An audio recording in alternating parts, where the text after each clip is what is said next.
you so much for being here today. Today's conversation is about something that doesn't always get enough credit in the athlete marketing conversation, and that is specificity. We have a lot of times we're talking about reach and scale and national campaigns. And the reality is, a lot of the most loyal, engaged, and commercially valuable communities in sports are built around passion and intensity and connection. So today we're unpacking what it really looks like to find your niche and win there.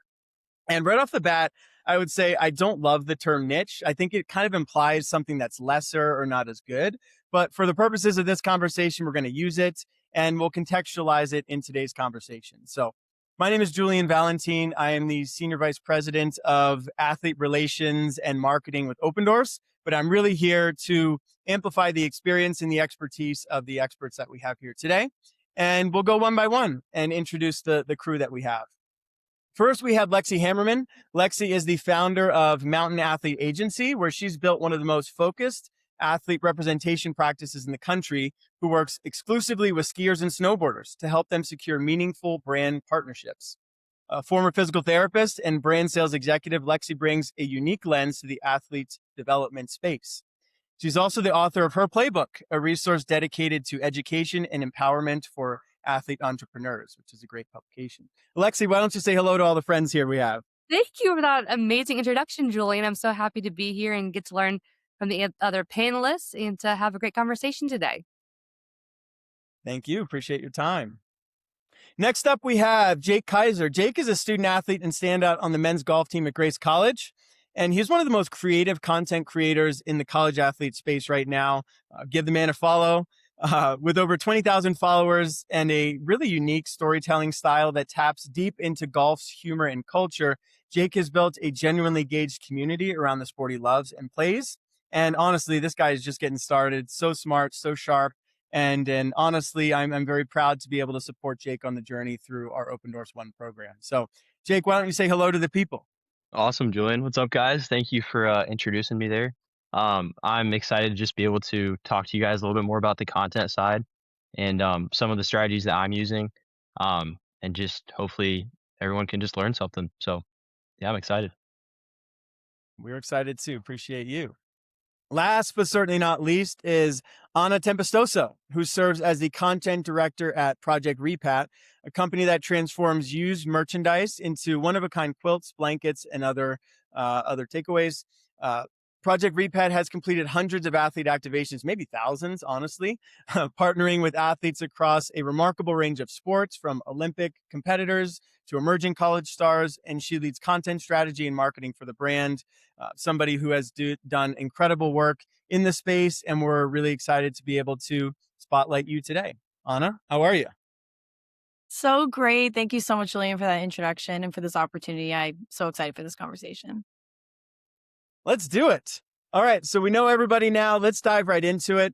I'll ask a question to each of you and we'll go Lexi, Jake, and Anna in that order, just so that we're clean in terms of who's responding first. But let's start with a foundational question here, Lexi. Niche or niche, however you want to pronounce it, sometimes gets treated like a limitation, like you're choosing something smaller, an audience, like it's a purposeful choice to go small.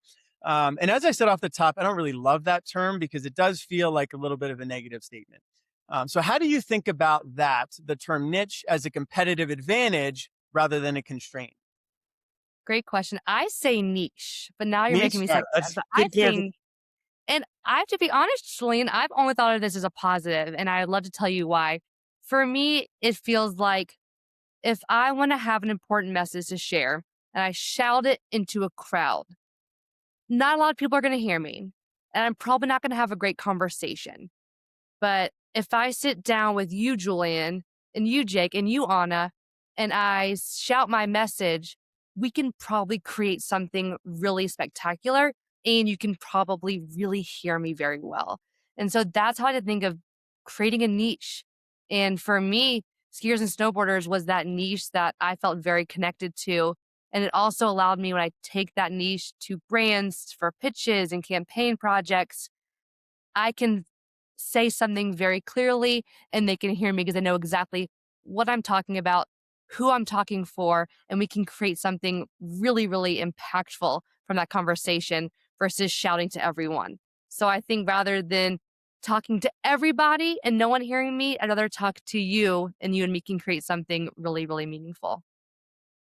I love that. I love a good metaphor, and you coming out hot with the knowledge. So no, that's a really good point. And shouting in a market square is a great way of thinking about it. So let's create something Yes, meaningful. I love it. absolutely. I Jake, how also do you think think about about it as like that? a dinner table. I think about it as like if I want to create something, the smaller my dinner table might be, we can create something really exciting. So yes, and I'm happy to have you all at my dinner table right now. Let's create something good.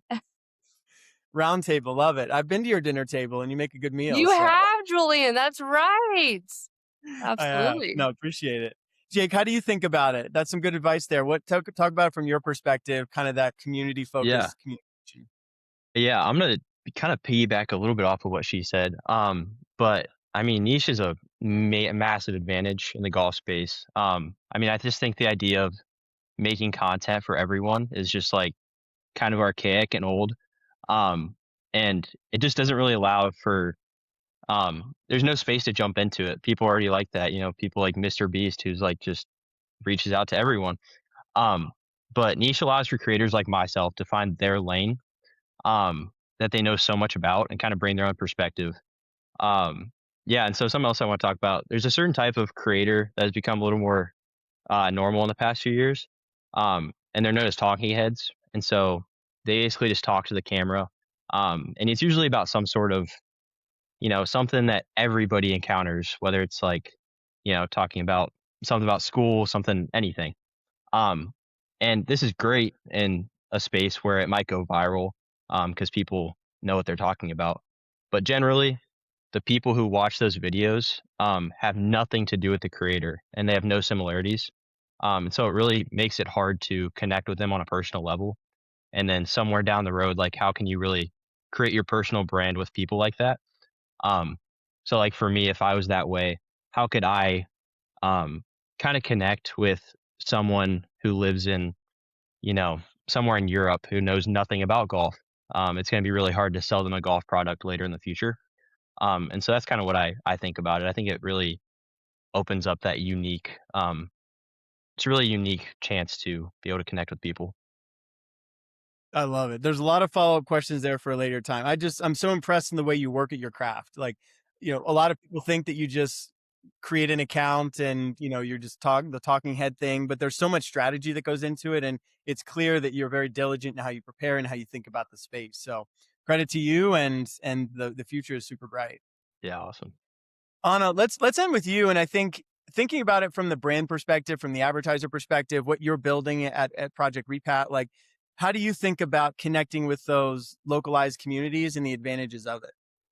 Absolutely. Well, when I think about getting niche, it's so detrimental right now for brands. And it's so accessible for brands now because of the internet and how curated our worlds are online.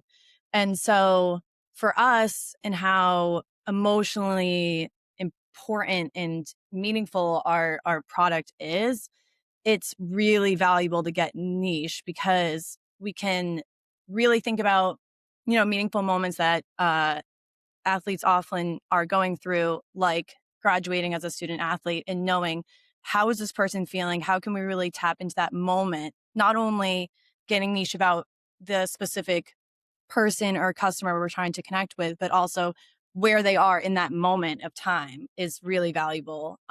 In tapping into milestones like that is why getting personal and niche is so valuable for us.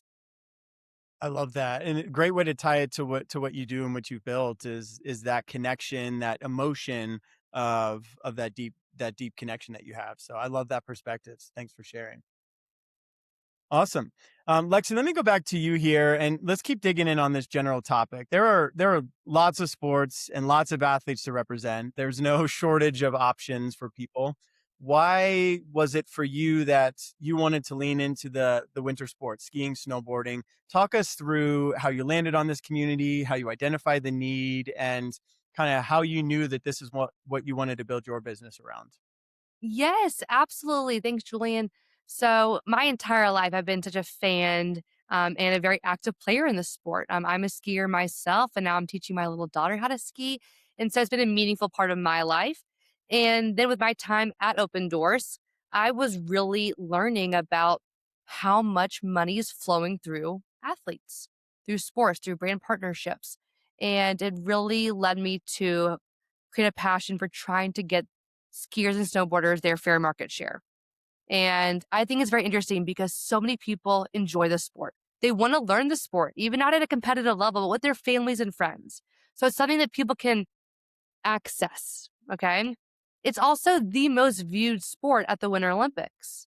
And also, to me, which is very interesting, less than the top 1% is actually, you can name their names. You know who they are and they're getting the brand deals. So they are phenomenal athletes out there that are winning X Games gold. They're competing for Team USA and they're not really getting their fair market share. So, as a fan and as an athlete myself in that sport, I really wanted to support skiers and snowboarders that way. And so I thought the best way I could do that was by starting my own sports agency where I could connect these athletes from Team USA, these skiers and snowboarders, with brand partners, sponsorships. And it's just been a wild ride. Well, congratulations. That's amazing. And a couple of things I want to touch on for everybody listening, like taking what your experiences are and recognizing how you can convert those into new opportunities, right? So you learned about the gap, you learned sales and how to connect with those advertisers and spun that into a business. So I think for everybody recognizing how your experiences stack and can create that next opportunity is really important.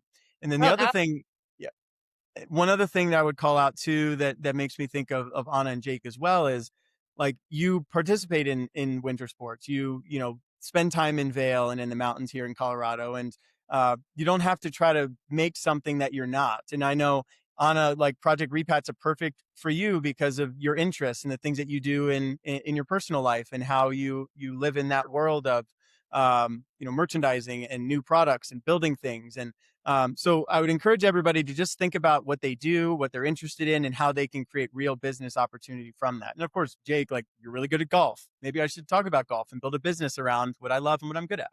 So I think that's really something interesting to keep in mind. So thanks for sharing that, Lexi. Yeah, actually, I can even add on that just for a quick moment here. Cool. My career path is very interesting. I came actually from sports medicine. So, you mentioned, Julian, stacking on your career and all of your experiences. I Yep. used to treat these athletes. I used to care for their bodies. I then created a company that did that for skiers in Vail, Colorado. And then got excited about building my business and creating partnerships for my business. Well, then I found Opendorse. I got to help athletes in another way besides the health of their bodies. And you just keep stacking and stacking. So I think that's a great point, and there's a lot we can learn from today. Awesome. I love that. Thanks for sharing. Jake, let me go back to you real quick because golf is a fascinating case study because I'm 3-1 here on niche, so I'll say niche instead of niche. So you guys all convert me. While golf has its very specific niche, it's also one of the most popular sports in the country and in the world. So how do you think about that balance of the community and the close knit inside jokes and the connections, keeping in mind that there's a larger, huge vision for the sport, and it is one of the most popular and participated in sports, and how do you think about that to shape the content that you create to connect with your community? Yeah, it's really cool, and it's awesome that the thing that I love most is like so popular and so big, but it's still there's so much room to kind of grow that area in terms of content. Um, but it's really cool because it just allows me to reach like really large audiences, while still making content about the niche that I know best. And so that kind of allows me to use my creative freedom, and understand that if I think a video is funny, hopefully somebody else will too. And a lot of times that is the case. Sometimes I miss and I swing and I miss on that. But um, and furthermore, since I'm still staying in my niche, it kind of, like I said, I'm gonna keep pounding on that personal branding stuff. It just creates a tight knit community that will support you no matter what. So later down the road, you can create, some company and start actually monetizing it, and people will flock to you. And so yeah. Yeah, if you hit on everything, you're probably not thinking big enough, right? You got to take Hmm. chances, you got to put yourself out there and make sure you continue to push the envelope in the right way. So No, it makes a lot of sense. It is that connection between big and small, and you do a really great job of finding that connection. Anna, let me finish with you for this subject here of why specificity wins. And Project Repat specifically has worked with athletes across a huge range of sports. Again, super active, lots of athlete activations and partnerships. Now, as you evaluate the past things that you've done, and it shapes the future activations that you consider moving forward, what have you noticed about how niche communities engage compared to maybe mainstream sports like football or basketball? Anything in terms of whether it's college or professional sports, the type of engagement, the communication, the interest in your brand? There's no right or wrong answer here. We just want to learn from you. Absolutely. So, for our product, and I think for a lot of brands in general right now, trust is just so important to build. And so, for anyone who's not familiar with Project Repat, we take your old shirts and jerseys and we turn them into a blanket. So, we're working with thousands of shirts that mean a lot to a lot of people every hour. And so, building that trust is really important. And we found the most success in that through working with niche communities because they feel more relatable and accessible to everyone who's within those. And so when it comes to building trust, it's really the best way to do it because hearing from those voices in those communities directly versus, maybe a star athlete that feels less accessible and relatable has been really, really valuable for us. Love that. Trust is such an important thing in life and in business, and consumers are smart. That's why they love working with people like Jake, is because they know he's an authentic person. He uses their product. He's not going to hawk a product he hasn't tried or believed in. So as consumers get smarter and more selective of how they spend their time, I think that is so important. And you touched on a few different parts of trust, but I just think so much about how it is critical for the viewer to really connect with that authentic message. So, thanks so much for sharing that. Absolutely. Yeah. Okay. Let's go on to kind of community building and content, authentic engagement. Let's continue to tap into that. And let me start with Jake with this one. And I want to talk about your style, the signature style that you have. And we talked about this a little bit, but you really lean into specific golf culture, inside jokes, references that resonate with your audience. And candidly, you and I have talked about, what's next, right? Like, you can hit on Yep. the viral things and kind of like the this and that and, just trying to do it, but thinking about that long-term strategy and approach. But tell us a little bit about how you think about it overall, and how do you figure out what your audience actually wants? How do you keep that authentic feeling rather than making it feel calculated or something that's fake or phony? Yeah, for sure. Yeah, so that question leads me into the one thing that has allowed me to go viral so many times. And that's just one key word, and it's called relevance. And so basically what I found early on was that the key to this whole thing is to find what everyone is thinking and to get it out on the internet before anybody else does. Um, and so on top of that, like if you can bring this viral idea and bring it um, to the popularity of like a certain person or idea. And I'll touch on that in a second. It's pretty much impossible for that video to not get at least some sort of traction. So I'll talk a little bit about something that I've done. But so I have this series that's basically touching on this idea of a sleep paralysis demon, and it's like you're like, oh, that's terrifying, but it's not. If you saw my videos, they're none of it's terrifying. But so there's this guy in professional golf. His name's Bryson DeChambeau, and he's really easy to make videos about because pretty much every 6 months to a year, like people either love him for something or they hate him for something. Um, and so it's been kind of interesting to jump on his back a little bit and like take his popularity and just bring it to my videos. And so that, if somebody's scrolling through reels, they see, oh, Bryson DeChambeau, I know who that is. So let me watch this video. Um, but yeah, so basically what I did for him is, about a year ago, I made a video about him, and how much he was liked and how he had kind of resurrected from the golf scene because back a few years ago, he was just hated for everything. Like everybody hated this guy. And then he started posting videos on YouTube, and then people kind of realized who he was. Um, and so then I kind of made a video about that, a sleep paralysis demon. You know, he walks in, he's doing all these like stupid things. He's calculating, dumb things about the number of the wind, all these stupid stuff. And so I'd make those videos and they would do really well. And then 4 months later, I made another one and it was basically about how, he was now hated. Um, and so it's just like, how can you, jump on what everybody else is thinking? Like everybody else knows this. How can you do that? And then make a video about it before anybody else does. And that's a pretty good way to, I think that's the viral formula that I found. So It's clearly working. And three takeaways here for everybody listening. First is relevance. Like that was your word. You need to be relevant in your marketing efforts. You need to be relevant in your conversation. For Anna, relevant in the athletes that you're selecting for your partnerships. Lexi, the relevance in the athletes that you are representing and investing your energy. So that's really important. Second thing that I heard there from Jake is speed. If you're building something, if you're building a business, if you're building an agency, and you think that there's other people out there that aren't going to have an idea similar to yours, then you're being a little bit naive. So being first is always important as we market, and that doesn't mean you have to be risky or have to venture into certain things that aren't proven. But when you recognize an opportunity, being able to move quickly is critically important. And then the last thing I would call out that Jake mentioned is just the common thread. As you're building a story of your business, a story of your agency, whatever it is, having a common thread that kind of flows through your storytelling efforts, your brand identity is going to be a really important part of making sure that you have a cohesive tale that you're telling each and every day. So thanks for those insights. I really appreciate that. yeah, And can I touch yep, on something please. one more thing?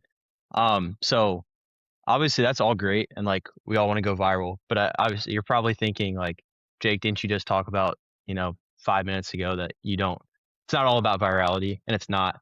And so something that me and Julian have been actually talking about recently and kind of strategizing on is just how do you still have those viral moments, but how do you also like, paint yourself in a light that people want to follow you and don't want to follow that like viral clip. And so that's another thing too, is um how do you find the balance between virality and also, showing your personal um brand and just like trying to grow yourself? Because at the end of the day, you know, you want people following Jake Keiser golf, not following, some Bryson DeChambeau video, because that's not all that I make. And so um yeah, that's just something to kind of be warned about and, just something to think about. So Absolutely. Luckily, we have an author on here that can talk about that exact topic.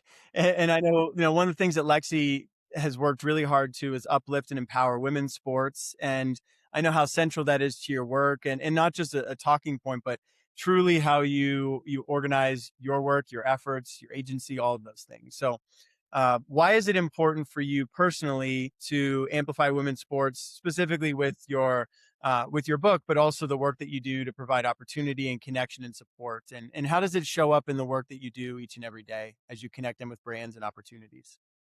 That's a great question, Julian. Thank you. Just to clarify one thing, it is a series of playbooks. So it's not like one book. So I wish I was like a great Harry Potter book writer, but there are a series of playbooks. But thank you for that pedestal. So why is it personal to me, and how do I kind of bring it into my work every day? It's a great question, and I would say I'm someone I'm very lucky. I had a superb education growing up. I went to actually an all girls high school. And that really was the trajectory of my life without realizing it at the time. And going to an all girls school in Nashville, it's called Harpeth Hall. We were really taught that if you do the work and you show up, then you can be the best and brightest in the room. And that just really like didn't really translate to so many other girls and women in my life. They thought like, "Oh, I shouldn't raise my hand," or "I'm not sure I'm really the best fit for this opportunity." And because of my experience at this all girls school, I just really knew no barriers. I had all the comments in the world to say, "Well, I'm prepared. I know the answer, so why can't I be the best?" And then I went to University of Michigan, where our motto is literally leaders and best. So I'm a confident woman, but these two amazing experiences in my education really instilled a whole new level of confidence in me. And I kind of find now with my sports agency, writing these playbooks, I kind of like to be almost a mentor to my athletes and to athletes anywhere that will listen and help them understand that they can be the best, that they have every opportunity any other athlete has.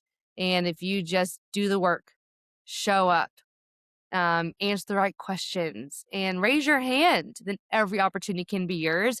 And I think just because I have that confidence in me, I want to let other women know that they can have it in them too. And I think that's why it's really important. Also, because women are a niche.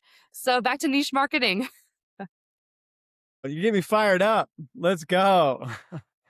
Love it. No, thank you so much. And the work you're doing is super impactful, Thank and making a you. real difference. So big time stuff. I appreciate that. Thank you, Julian. Of course. Anna, let me go back to you on this same general topic of just building community and what that looks like. Talk about the specific niche that you play, the community in the thrifting world, custom created unique pieces, upcycled. That's right. That's the word, upcycled products. I was able to, as we connected, kind of lurk on your, the stuff that you do in your personal life. And I'm like, wow, that is a cool piece. So if you could talk us through kind of what people should know about that culture and how that factors into not only your business and the work that you do, but also your personal interests. Yeah, of course. So, I do think that whether it's for, a shared value and sustainability or not, I think um, our world is and consumers are pushing for more intentional purchases, whether that's through customization or sustainability, and moving farther away from mass production. And so for Project Repat, you know, it is an inherently sustainable product, taking old shirts, upcycling them and turning them into something new, is awesome. But I will say, our product sells because it's preserving memories. And so what I love about it personally is it's inherently sustainable. It's made at a worker owned factory in North Carolina. So it's made with dignity, and it's inherently intentional because it's holding so many memories. So on all those fronts, it's great. And I hope that, it's the way of how the world will go with just more intentional purchases. And yeah. Great point. That's a common theme of this last part of the conversation is intentionality, right? And Jake, as much as you're talking about chasing virality, you are very intentional about the things that you choose to talk about and storytell and feature. And Lexi, very intentional in your niche of the sports that you support and supporting women's sports and intentionality of the purchases that you make as a consumer and how you connect with people. So I think that's another great word for everybody to keep in mind is just being really diligent and intentional with everything that you put your mind to. So um, let me go specifically to the marketing side a little bit. I'll stick with you here, Anna. Athlete marketing. Obviously, that's the name of this series. It's what we do at Opendorse, and I'm curious, why is athlete marketing a meaningful part of your marketing mix, and how do you think about evaluating success? How do you think about the athletes that you choose to partner with?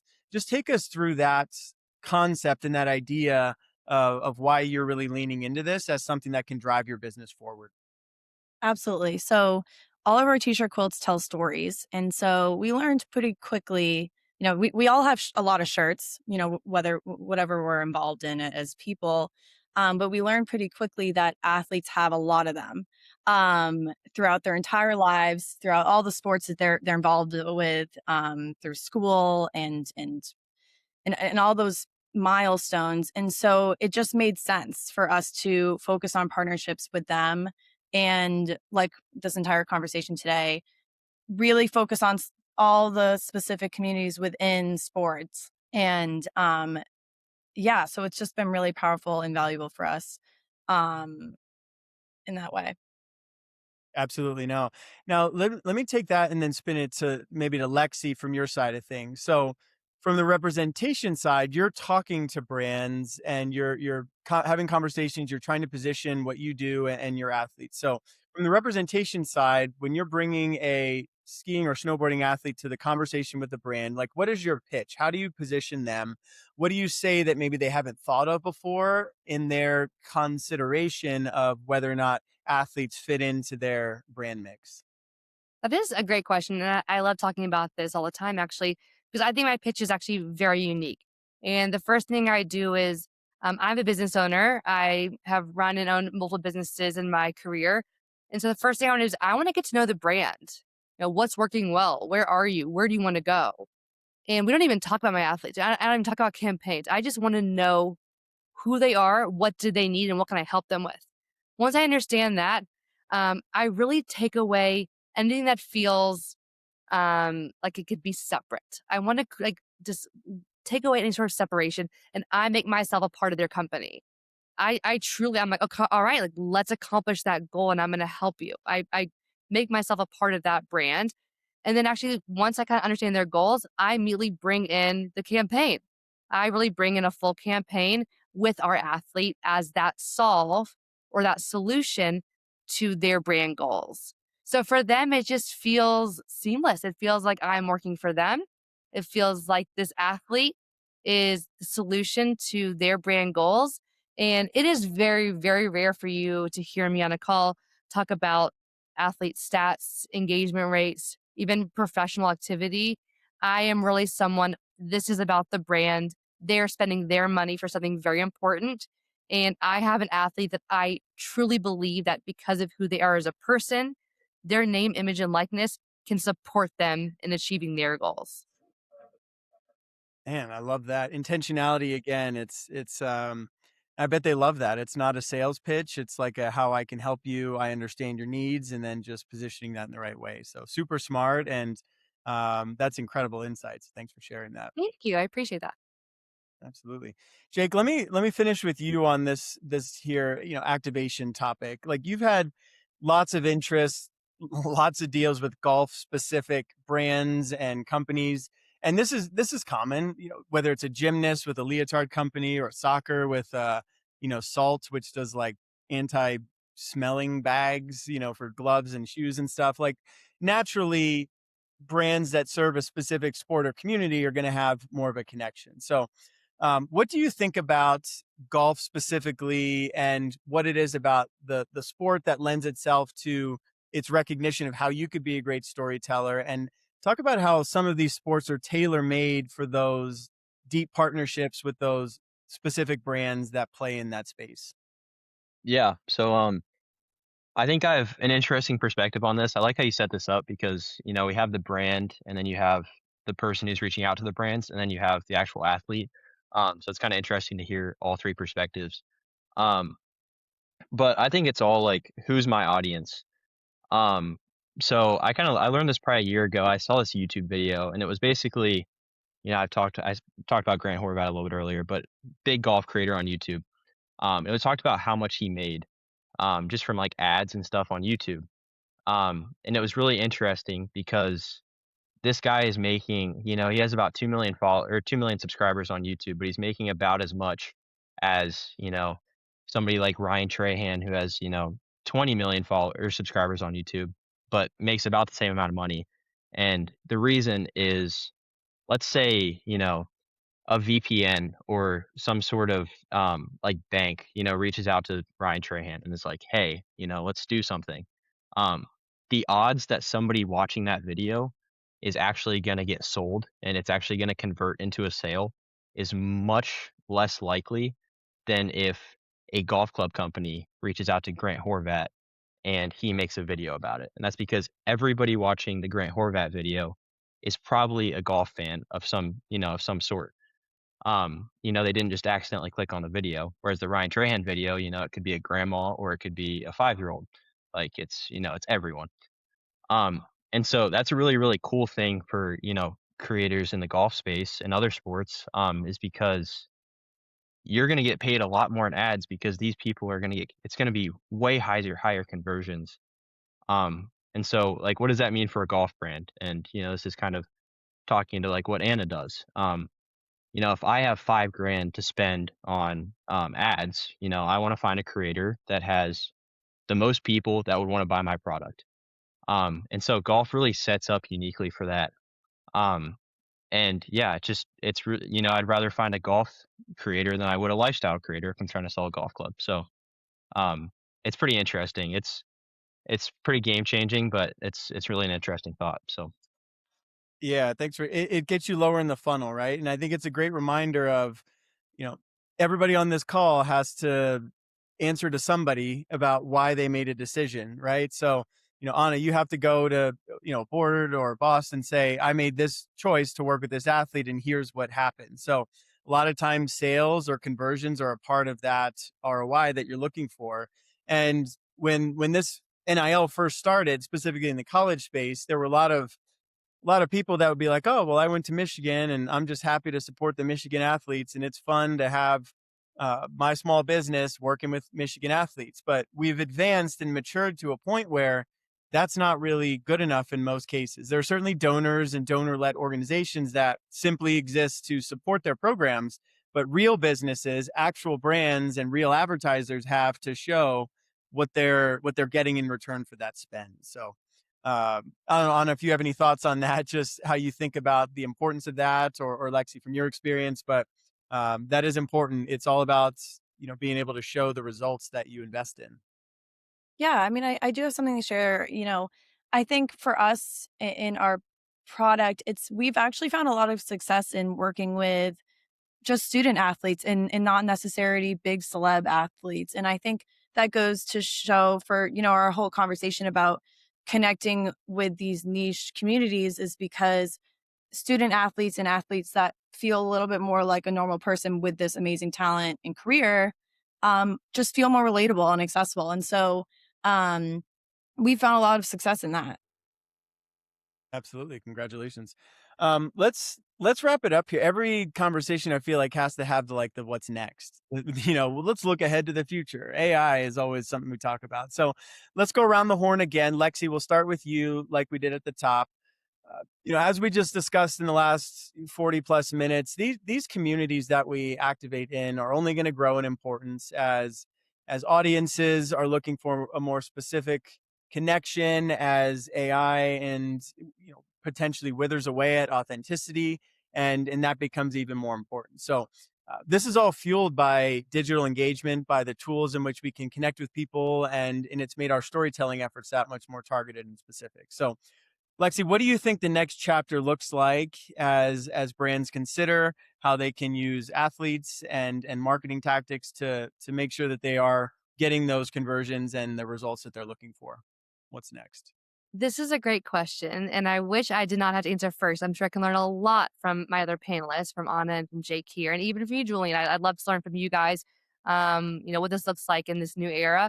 And for me, my personal view on this is I think the next shift is helping athletes, female athletes, but helping all athletes really understand that there are some companies and some brands that will take years to create and build their perfect product, right? And try to sell it and make a lot of money off it. People will go to a 4-year MBA course, okay, and get a phenomenal business degree. If we can really help athletes understand that their skill set, their talent, their training, their discipline, what they've already put those amazing hours in their name, image, and likeness, that is just as worthy and valuable, has the same value as that brand that's trying to create the product, as the student trying to earn their MBA. They have that. They have something that is sellable. They have something that they can pitch. They have something that is so valuable and it's worthy. And it's who they are as a person, is the skill set that they already have. And Julie, is it okay if I also give a quick point to that last question? Is that all right? Please. Yeah, absolutely. Okay. I think one thing I wanted to say is I think it's a unique point that a lot of brands and athletes don't hear is, Jake brought this great point of, a golf brand trying to sell to a lifestyle influencer. Well, let's find a golf athlete too. One thing at my sports agency that we talk about with all of our athletes when we onboard them, our motto is mutually beneficial. And one thing that's very unique for our athletes is that they learned it in their backyards. There's very few people from Dallas, Texas on the US ski team. There's a lot of people from Colorado, from Utah. There's people that learn this in their backyard. So while they're learning it, they're buying the gear at age 3, at age 4. And then they're having brunch with their friends at the local coffee shop. And then they're going to the grocery store and they're going to the bank all within that town. And so when I first find an athlete and we sign them and we want to find brand deals, we first say, who has supported you? Before we go to what's the best ski product and who has the best dollar amount that they could provide you, we just say who has helped you and who do you want to support now that you were at this level in your career. And I really do think I hope some more agencies start to adopt that, and I hope some athletes start to adopt that mindset versus just going for dollar bags and really saying who has supported me when I learned this sport and how can I now give back to them? Can I do a social campaign and throw in an extra reel, no cost at all. So I hope that's okay. I answered the last question. Of course, that's why you're here. No, that was amazing. It's mutually beneficial. I'm going to steal that. That's what it's all about. It's not about uh, trying to create a one-sided relationship. It's how can we tap into those supporters that have been on the journey, and what an amazing opportunity for those communities, those business owners, the ski shop owner, whatever it is, to be able to see somebody from their town make it big, see the golfer play at the college level and go to Scotland and have a once in a lifetime opportunity, and storage unit that you can, there's so many creative things that that you have a great vision for. So I appreciate your perspective there. What about you, Jake? From your perspective, what do you think is next from the creator space, from the activation space, from your lens? Yeah. So it's something I've been thinking a lot about recently. Obviously, I talked about me and Julian have kind of been strategizing how, we want to take next steps. And the big thing, especially just in this age of AI, um, anyone can create. Like you can, give a phone to a 10-year-old and they can create. And which is fine, it's awesome, but not everyone can create well. And so something, I've talked about this entire time, but personal branding. How do you have a goal at the end of, there's a goal at the end of the tunnel, and you need to make sure that every single thing you do reinforces that goal and goes towards that goal. And that's something that not everybody's doing. People post, and I've fallen into the same trap, but you post a post, which is fine, and sometimes that does great, but other times you kind of lose the vision. And it's just really important to keep that vision. But yeah, so currently I'm watching this thing on YouTube, and it's a 6-hour like personal branding thing. Maybe some people have heard of it, but it's really interesting. Um, and it's just how do you know, how do you do it now so that you don't have to look back and be sad that you didn't do it? Um, but yeah, so I'll leave you guys with this. The biggest thing right now in this space is just to create. Go ahead and create. It's only becoming more and more saturated, and it's going to be like everything else at some point. The money's going to be gone. Everybody's going to have their way. They've already made their money in it. Um, and so yeah, so just create more than you consume. Find your lane and chase it relentlessly. You get me fired up too. Let's go. Um, just go create. I love that perspective. I was at a conference recently. It was actually with a snowboarding or skiing athlete, and one of the things he said is success is on the other side of cringe. Lexi, you probably know who this was. I can find it, but getting over the inhibition of, oh, I can't do this, or what is that person going to think, or is this going to get any likes or not? Like that's the thing that everybody needs to think is what is next and all that kind of stuff. So I'm always asked about AI. I got a question for this here. I'm going to touch on that, and then Anna, you can bring us home. Question here basically about how everybody thinks AI will factor into the next generation of marketing, athlete marketing overall.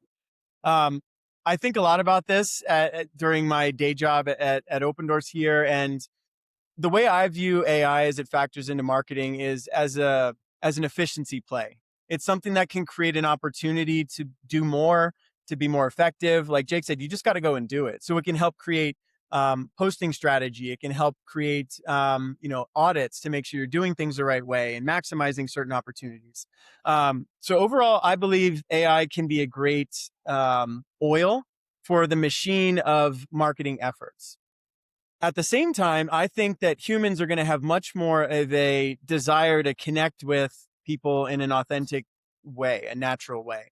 And I think that we see a lot of comments on AI slop and this and that. So, using it for efficiencies, but not replacing the human element, the real connection to what we're trying to accomplish. And in marketing and storytelling, it's our ability to connect with the consumer and do it in a way that's natural and comfortable, and that's how I view AI factoring into the world as we move forward. So, thanks for letting me answer that question. Thanks for the person that sent that in.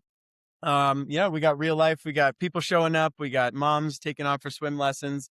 Um, Anna, why don't you bring us home? What do you think, from your perspective, is next as we venture into the next phase of this world? Yeah. So, I mean, I think that brands, because of, what we were talking about earlier of the internet being oversaturated, as Jake mentioned, it is a good opportunity with how specific algorithms are getting for each and every one of us to not only think about, niche communities, but exactly how people are feeling in those communities at every moment. And to Jake's point too, of tapping into meaningful events to certain people, like that, golf star being a little bit controversial at moments. It's like, how can we tap into those feelings, those pain points, and be quick about it? I think is really important for brands to take advantage of. Yeah. Absolutely. That is so critical. And thanks so much for sharing from your perspective as somebody who's in it and living it, and carving out an incredible path in what is becoming a saturated and competitive space. So congratulations on everything that you have built. Jake, congratulations on all of your success. Any other sign off words from you all as we get ready to end here? No. All right. Yeah, I just appreciate everyone who stuck around, hear me yap about stuff that, I think about probably way too much. But yeah, it was awesome talking to you guys. It was awesome, hearing some different perspectives. Um, and yeah, I appreciate you, Julian, for setting it up. Thanks so much. No, appreciate your time. We're excited for the continuation of the Opendorse Athlete Marketing Series. This was one of my favorite conversations, something that's not talked about enough, and we're excited for the next one as we continue on talking about these critical topics to make all of us better marketers and more effective at what we do. So thanks so much for your time. Really appreciate the connection, and we'll do it again soon. Thanks. Thank Awesome. you so much, Julian.